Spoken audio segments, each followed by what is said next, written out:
Hi, hello. இது 489 squad. Putin India வந்தது என்ன காரணம்? என்ன முக்கியம்? 23வது இந்தியா ரஷ்ய உச்சி மாநாட்டில் பங்கேற்க புடின் 2 நாள் அரசு விஜயமாக இந்தியா வந்துள்ளார். இது வருடாந்திர உச்சி மாநாட்டிற்கானது. 2.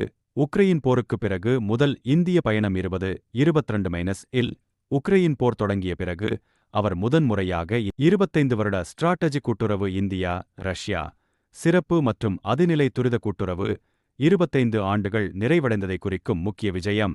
முக்கிய பேச்சுவார்த்தைகள் 4 பாதுகாப்பு, இராணுவ ஒத்துழைப்பு, பாதுகாப்பு, ஆயுதம், விமான தொழில்நுட்பம், ஏவுகணை அமைப்புகள் போன்றவை முக்கிய விவாதங்களில் உள்ளன.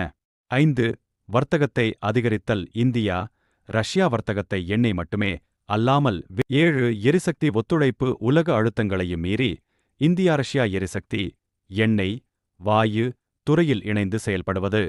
8 உலக பிராந்திய அரசியல் விவாதம் பிரிக்ஸ் போன்ற மேடைகளில் முன்னெடுப்புகளையும் ஆப்கானிஸ்தான் மற்றும் மேற்கு ஆசிய நிலைமா. இந்த விஜயம் காட்டும் அரசியல் அடையாளம் 9 இந்தியாவின் சுயநிலை வெளிநாட்டுக் கொள்கை. அமெரிக்கா ரஷ்யா இடையேயான பதட்டத்தில் இந்தியா சமநிலை தக்கவைக்க முயற்சிப்பதை இந்த விஜயம் காட்டுகிறது. 10 ரஷ்யாவின் உலக தொடர்புகளை விரிவுபடுத்தும் முயற்சி. மேற்கு நாட